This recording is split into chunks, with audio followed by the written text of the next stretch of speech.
Brad Jasper is an American developer with a track record of creating interesting projects. Everything from an app to turn videos into podcasts to a website to help remote workers. Now he's focusing on Bitsv, and his latest project is Bit.sv, a platform for creators, whether they're coaches, journalists, artists, or traders, allowing them to offer premium content monetized with Bitsv. You're listening to CoinGeek Conversations with Charles Miller. So Brad, thank you very much for doing this. Thank you for having me. Now let's talk about your latest project, which is Bitsv. Yeah. Just for those who haven't seen it, just tell me what that is. So Bitsv is a platform for creators to earn money from their interest. The big idea is that it's actually pretty difficult to do this on the internet today. Most creators make money from advertising. With advertising, you need relatively large audiences, and that's actually pretty difficult to grow for most creators. So the kind of niche content that a lot of people are interested in, the long tail of content where a lot of the stuff kind of bubbles up into the mainstream, it's really difficult to make a living doing that kind of thing. And so you don't get a lot of it. You don't get as much of it as you otherwise would. So Bitsv is really a platform to incentivize the kind of interesting, weird, fun, cool content that we all really want. But it's difficult to make the time for. With your project and others that are available on or being developed for Bitsv, my question is always, it's easy to see what's in it for the people who are creating and that there's some money there. But how are you going to get people to pay for stuff which they think they should have for free, i.e. not really free, but advertising supported on the internet? Yeah, it's a really, really important question. The way that I've been thinking about it is the content just has to be better. It has to be better than anything you can get anywhere online for free. And there's going to be pockets that I think are going to be better than others. So I'm thinking eventually I want to do all kinds of content. In the early days, it's more difficult, I think, to make money from like entertainment and art. Because it doesn't really solve a big pain point in people's lives, and that tends to be what they're willing to pay for. So in the early days, it's kind of like painkillers over vitamins. It's something that really is solving a need in people's lives. And it's not always about being the best writer. It's about kind of taking them solutions and thinking about how to improve their life. And so I think people are willing to pay for that, especially with the abundance of information. You have to spend your time to start going through this stuff, and it takes a lot of time to sort. So there's a few different ways that I think people can kind of justify these costs, making it a lot easier to digest. So you don't have to spend as much time, putting it in people's language. So if you're, a yoga teacher, not just doing yoga, but yoga for programmers who spend 10 hours a day at the computer, putting things in people's language adds value for them. And people, I think, are willing to pay for that. Are you going to approach content producers, or will you just hope that they will find this platform? I'm approaching a handful of creators. I've onboarded, a few dozen creators to the site already. We've been kind of doing alpha testing. We're now starting to roll it out into a wider kind of beta where we're introducing more people. I'm also, though, just of the mind that we just might have to show people rather than kind of telling them, right? Once they see other people doing this and the kinds of content that you can create and the fact that people are buying it, and that means that you as a creator can now go and do even more interesting stuff, bigger, stuff like that. I think it's going to be a challenge, but I think there's a big opportunity to solve this for creators. If I buy something on the platform, do I then have access to it permanently? Yes. And so I would always need to go to the platform and log in as myself, and then it'll know what I should be able to see for free. Yeah, so there is a way to log into the platform, but a pretty big feature of the platform is actually you don't have to be signed up or logged in to use it. And so the way that we would do that is just through capturing emails. And then once you enter your email, you'll always be able to gain access to that content. So kind of similar, but the idea is to make it really so that you don't have this huge hurdle to jump over. You're just finding content that you like, you engage with it, and then there's easy ways to save it. And will there be a chance to sample things for free before you buy? Absolutely. So with the paywalls that we've built, there's ways to put information before. And so you can do like a 90% free post, and then just the end, maybe a forward-thinking statement or, some kind of like really valuable thing. You can make 100% of it paid. It's really up to the creators. We're giving them tools to be able to experiment. And so just like any market, you're going to have different activities in different places. And so we expect that most posts will have some kind of preview just to kind of give people in some, context of what's there. But there might also just be kind of like a longer term play here, which is, people aren't as willing to give you money when they don't know you, whereas if you built a relationship with them, then they are. And so maybe some of the posts will start out free. That kind of attracts the initial users, and then it converts into some of the other paid posts. Oh, and what about the sort of community aspect of it? Will you have comments and reputations and so on? Yeah, I've been thinking a lot about this. Absolutely. We already have comments, and reputation is something that is a little tricky because I've built Bit.sv as an open network. And what that means is that you're going to be able to take your data and leave to a competitor. And that, we talk about owning your data. I think that's really what owning your data means, is being able to use your data in really meaningful ways. And so these open networks can get tricky with, in terms of reputation, right? Because Facebook gets to control who joins their network. And they say, anybody that, if you're signing up with bots or spam accounts, they're able to detect that and kick those out of the network. And you're now trying to do this in a much more open way. And so there's a lot more ways to attack it. But Bitcoin actually provides some really interesting solutions to this, where you can maybe build things based on proof of work to basically filter out some of the signal from noise of, anonymous people or pseudo-anonymous people that you don't necessarily have a reputation system for, but you can still start to find some value in what they're talking about. Now, you're not the only person thinking about this area Yep. with Bitcoin. There's Streamanity already. Yep. Do you see it as a competition between people to grab the opportunities and then one of them will get big, or will we end up with a whole range of different choices there? Yeah, I think it's very much, I think, a co-opetition, which is, I'm not really interested in kind of moving the direction that Streamanity is. We're very focused on kind of our own thing. And they do a great job for creators. People are able to make good money uploading videos to Streamanity. And that's similar to our mission, but we're approaching it from a very different way. So yeah, I think my goal is that with the open network that, I want to be the most successful one and then open the network to other people that'd like to join. So you don't just have one Facebook, one Twitter, you have 100 people competing on this Facebook protocol. And that's one of the things that Bitcoin allows that really hasn't been possible before. So, but I don't think you can just, say it. You have to actually build it, and then people will come, and then you can, I think, start to open it up and get some of that more, competition, but cooperation. So. Now, you've already got a history in Bitcoin.sv apps, which is amazing because your previous one was Open Directory. Yep. Open Directory is still going. Yep. Why did you decide to sort of concentrate on a new one rather than pursue that and develop it? Yeah, it's a really good question. I spent a lot of time thinking about this. And so basically, I built Open Directory as an experiment. Just for those who haven't seen it, just give us a brief outline of Open Directory. Open Directory, the big idea was just to put Reddit on the blockchain. That was really the big idea, is that you can start, and if upvotes are microtransactions, when a lot of people upvote your content, you can make pretty good money. So if you go viral on Reddit today, you make no money. If you go viral on Open Directory, you can make good money. And I realized that immediately after building it, I realized some big things that completely changed my focus, which is at scale, it doesn't just replace Reddit, it replaces Patreon too.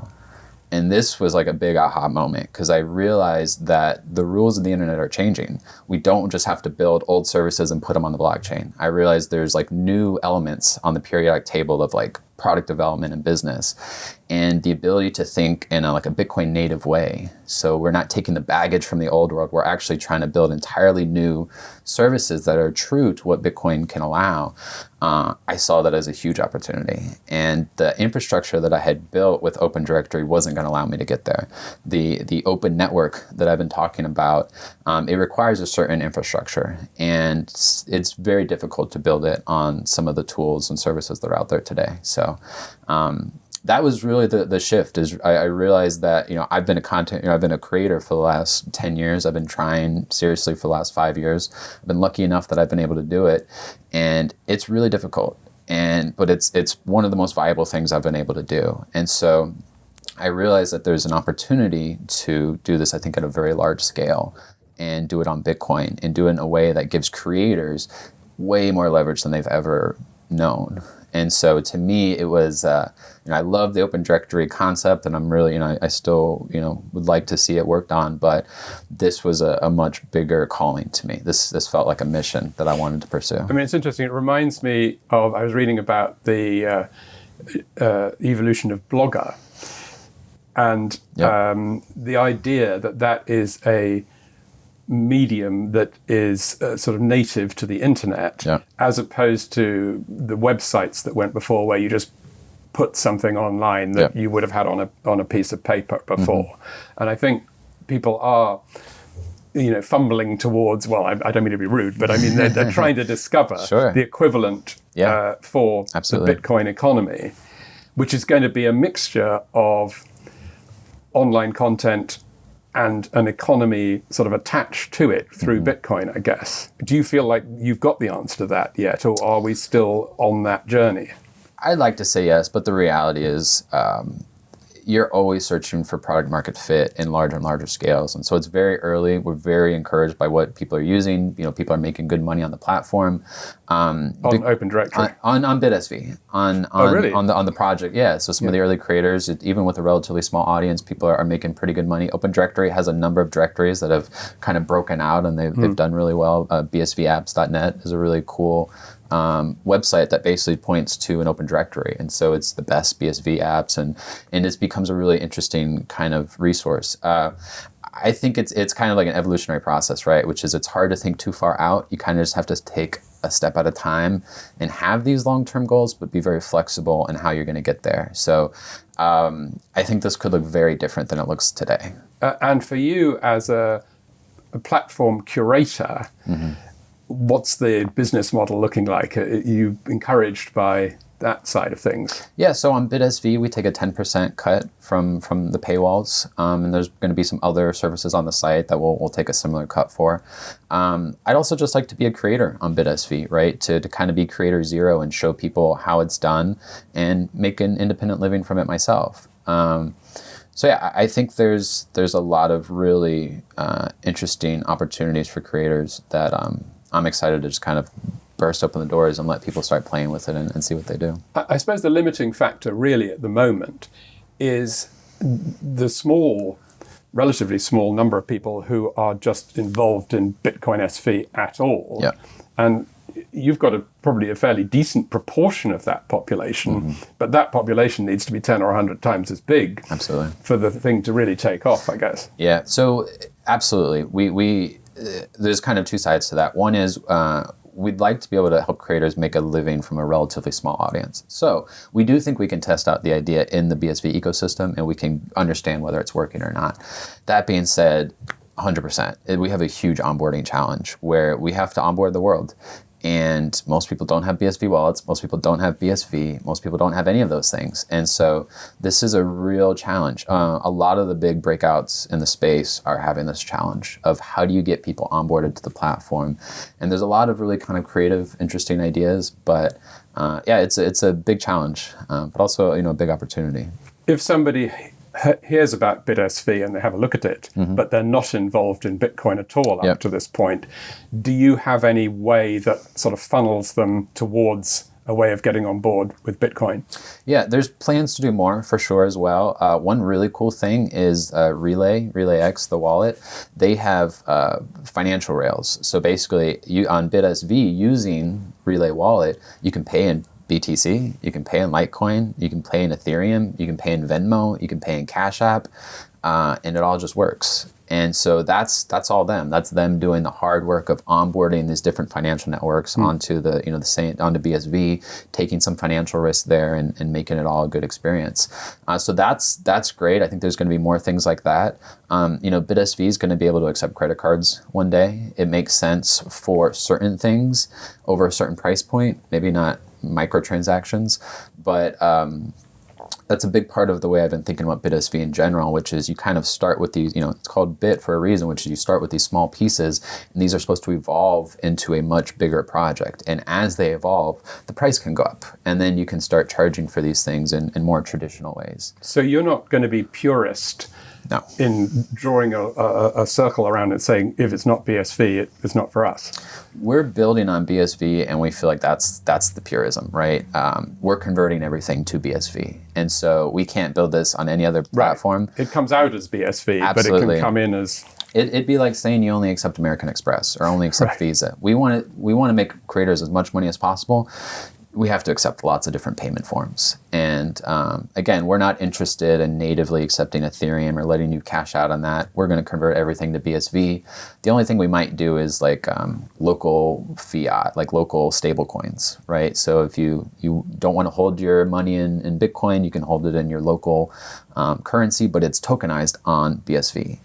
And so all roads lead back to BSV. Which is great for the BSV community as a whole. Absolutely. So we were both recently in Lisbon at the second Cambrian SV boot camp. Yes. And the idea there was that the different developers with their different projects were going to integrate with each other. Mm-hmm. How well do you think that idea is working, and how different is that from the internet economy? I think it's working really well. Before I went to Cambrian, I was a little nervous in the sense that I don't hear a ton of people talking about like app interoperability and kind of these integrations that we're talking about. But at Cambrian, I learned about 2 new projects, and I talked to a ton of people that are really interested in making this happen. So I left feeling really positive about the state of apps working together. I think this is just completely different than the internet. It's I released a blog post earlier today about how Bitcoin changes software. And this is really about what it does to the network effects of software, where everybody wants to be on the network that everybody else is on. And traditionally, you could do that with a closed garden. So you'd get these unicorns that raise billions of dollars, and then they capture the network, and then they extract value from the network for 20 years. Craigslist, Facebook, Twitter, this is the main model that consumer internet companies anyway follow. And Bitcoin just flips that all upside down. You can't do that anymore. And because you can't do that anymore, it forces you into a more cooperative environment. Because if you're not, then you're going to lose.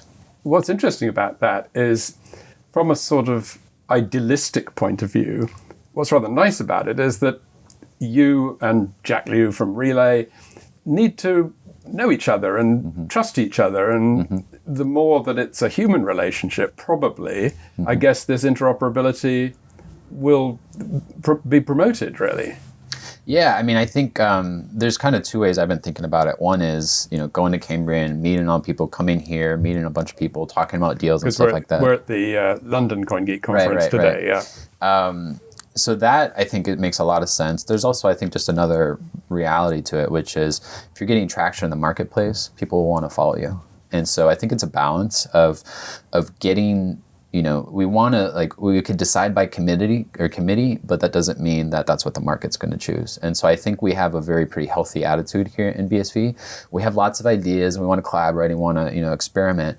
But really, at the end of the day, customers are going to decide, businesses are going to decide, the market is going to decide. And so that's one of the reasons that I think we're keeping our experiments relatively short, is because you just need to be able to experiment and learn, and then be able to fix what didn't work, and then take it on to the next thing. But I do think the incentive system is completely different, because I'm reminded of when new versions of Windows came along, a lot of independent app developers complained that it had been changed in a way that made their apps less easy to open, and that really Microsoft was working against them.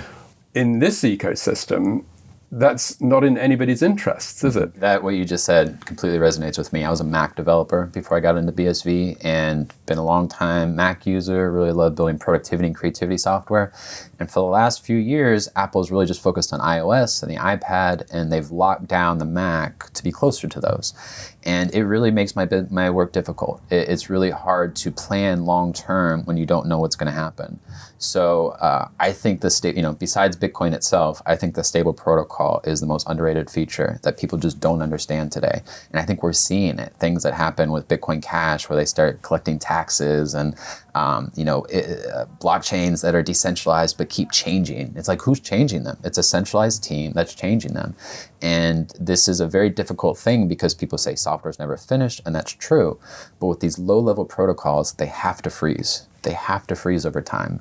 And Bitsv is really the only blockchain thinking about this. And so it's very surprising to me, actually, that other people aren't picking up on this, but I think they will. In the past, I've also built on Google. Google changes their rules and you lose a huge amount of your business overnight. That's not a stable foundation to do anything interesting. And so Bitcoin changes a lot of that. Yeah, that's great. Now, you've been in this business for a long time, and I looked up that you also have a very nice app called Pitch Perfect Piano. I do. That's another one, yeah. Which I'm looking forward to trying, because I would like to be able to play music by ear. But just for those who haven't seen it, tell us about that. I've been an independent creator for a long time. I always just have kind of random ideas that I want to throw out and try. I'm a musician as well, and so I like to play music and stuff like that. And what do you play? A bunch of different stuff: guitar, piano. Like to do music production and stuff like that. So really like to compose music and just pull ideas together. Kind of similar to maybe what building apps feels like sometimes, just pulling lots of different ideas together and packaging up into products. But it was supposed to be a fun way to learn to train your ear. So people, you can learn to play music, read music, and you can play that way, or you can hear something and then recall it. And it's actually very possible to do this. It's not as hard as sometimes people think. Right, not that I'm great at it, but the Perfect Pitch Piano was the idea of making it a game. So you can learn to play the Game of Thrones theme song, and it's da da da da, and it's you can da da da da, and you kind of mess around. And you really can get better if you practice at that. Absolutely. Because this is a new idea to me, that if you can't play by ear, you can just learn to play by ear. Yeah. I thought it was just like a God-given talent that you either have or don't have. I think there's things like perfect pitch and being, I don't have anything like that. I think some of that can maybe be learned, but I think some of that is also just raw kind of ability or talent. But yeah, I think, people can learn intervals. And once you learn intervals, you start picking up patterns in music, and you understand things like perfect fifths, and you understand how chords are composed. And yeah, it's 100% learnable by most people. Perfect pitch piano isn't something I work a ton on these days. And part of it was, this has kind of been my evolution as a creator of learning where's the sweet spot for me. As a creator, you have things kind of like as an artist of things that you want to create, that you just want to see exist in the world. There's things though that audiences are willing to pay for. And so it's really the intersection of these ideas that I think where the magic happens. And it's taken me quite a few years to learn where my own personal intersection that is, things that felt true to what I wanted to do, that wasn't selling out. That wasn't, I could just go get a job and go make good money doing consulting. And why not do that if you're just doing something you don't want to do anyway? But I think there really is an intersection between the two of things that you want to do and things that people want in the world. And that's really what Bit.sv is trying to do. It's trying to make it so that it's a platform for creators to find their voice and find their 1,000 true fans, so they can start spending all their time doing it. So, a lot of my old projects have kind of led me down this path that's kind of, led to Open Directory, led to Bit.sv, and it's kind of just taken one step in front of the other. Right. So you have got a whole history of projects. Is Bit.sv the big one? I mean, if we are talking again in 18 months or 2 years' time, are you going to say, well, Bit.sv was very good, but now I've got something even better? I don't think so. To me, I've always been a little distracted in what I do. So I'm always going to have new projects and new things. 100% this is the big one. This is the one that if I could work on one idea for the rest of my life, it would be this one. I really care about getting creators independent. And it might not look like paywalls, it might not, we could take different routes to get to the same place, but it's made such a huge impact in my life that I think the most impactful thing I can do is to work on my best idea, which is to get as many people as possible working on their best ideas.